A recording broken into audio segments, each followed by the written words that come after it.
Read that comment. I mean, that just needs to be the whole video. When I argue that Christianity is rigged to fail in each person's life, people get really, really upset and suffer a lot of cognitive dissonance when I say that. But I say that because and it's a part of the longer conversation that I have been going through on my page, which is, what are you worshiping? Do you even realize what that is? Are you conscious about um, where the things you believe have come from and why you believe them, and should have you evaluated whether or not those things have should even be believed? And it's when I also started to try to bring people into understanding what critical thinking is and why it is so important. Because while I will continue to preach from the rooftops, scream from the rooftops that Christianity, the cult of current Christianity, is rigged to fail in each person's life, and it's going to continue to fail.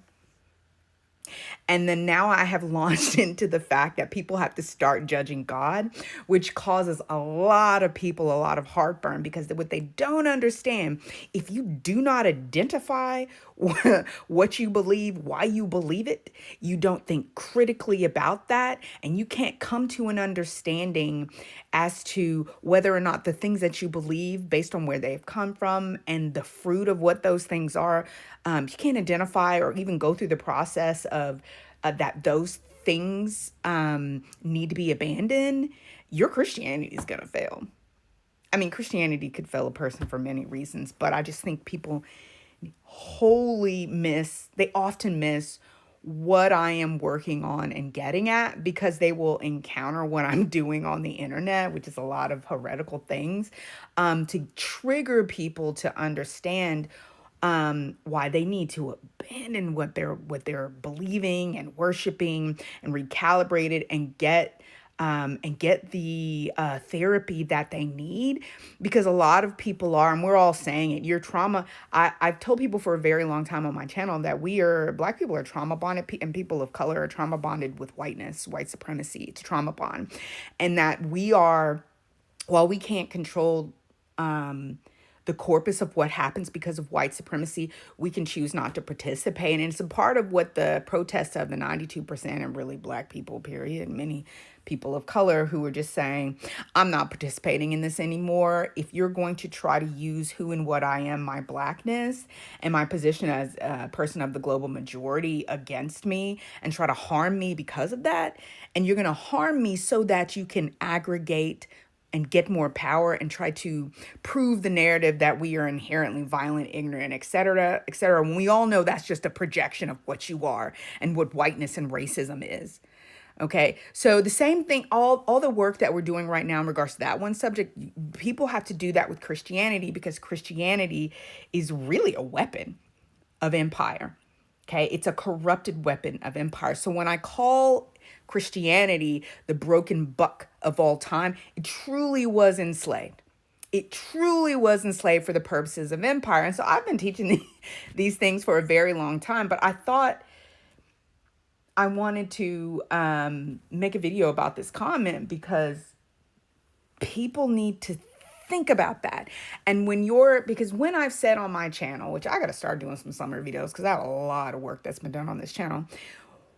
When I tell you all that you need to be awake and aware, and anyone who's teaching you sleepiness, in contradiction to what you found, the kind of Christianity that you found in the last 30 years, and they're telling you to have your lamp full of oil and be ready, and all that stuff about being awake and aware. The devil's like a roaring lion, and you got to make sure that you're avoiding evil if you're not awake and aware. And now the hypocrisy of the cult of current Christianity is showing. And we are all seeing in real time. And so people need to don't take this time to get tired of deconstruction. It's time that people, if you're going to be a Christian, then you need to realize how much Christianity is simply deconstruction. You are identifying what you believe, and you are going through the process of critical thinking to figure out whether or not you should still believe the things that you believe about yourself, about the world, and how you see the world, and then what you believe about whether or not, well, I won't even go into the religious piece, the spiritual nature of it, but People need to take this time, while it is 100% easy to sit and look at how corrupt Christianity is in real time, in 30 seconds or less, you can see while they're all screaming about the drag queens, it's truly the people in the church who are abusing the children. They are the threats. They are the P3Os. They are the ones who are, as I call them, Christians, the NPCs of evil and empire, and they don't know it. And the reason why Christians and the people who are in the cult of current Christianity, because that's all it is, when empire grabbed hold of Christianity, and it basically played the game of, if you can't defeat it, you just join it. And when you join it, you take it over and you distort it from the inside. That's what's gone on with Christianity. Now, some will argue that Christianity in and of itself,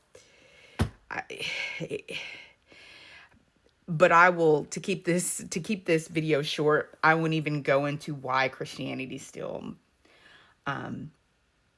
it has its problems and needs its, like, a renaissance, quite frankly, wouldn't help Christianity, because the issue is fundamentally that Christianity was never the point. The religion was never the point. It's just another system that people are using to separate themselves from whatever divine entity that they're trying to ally themselves with, right? I guess Yahweh, the storm deity, etc. If that is your God, you don't need a religion. For a couple of weeks now, I have gone through the process of trying to teach that. Like, how people decide. And I get that people try to aggregate themselves around a unifying idea. And, like, by doing that, they get a sense of community, and community in the age when you don't have the internet and social media and all that, it's harder to create. So you create these centralized, or these groups of people who live near each other, who create community through a set of unifying ideas. I get it. It's human. It's what we do. The problem is that when you get that group think going, and you get a group of people over time, and then those group of people go out and create more groups of people like them. And so you just have this spider web of groupthink that becomes canonized and cannot be changed or overturned, because, as I said, Christians have been working the clay of their imagination for centuries, and for centuries that whatever they're creating from this groupthink, these ideas they have, it becomes canonized and uncontestable. So Christians have to start doing the work of tearing down all of these edifices. Imagine Christianity, right? Because I told you guys earlier in the video, I told you, Christianity was never the point, but whatever. So if you're stuck on that Christianity, then Christians need to begin to deconstruct the ideas that have become like vines around the original thought, and they need to deconstruct that and tear off all of the stuff the clay that's been added on to the original framework, and get back to something that's not colonized, imperialized, full of patriarchy and misogyny, because unfortunately, patriarchy and misogyny, bigotry, and all that other mess has been in Christianity from the get-go, because the communities that created suffered from those ways of being, those defects, those human defects. And so then you get a belief system that doesn't fight the patriarchy, that doesn't liberate, that doesn't fight misogyny, it doesn't fight the subjugation of women. And you get a continuation of a sin that they don't even see as a sin, but that's too much, and this video has gone too long.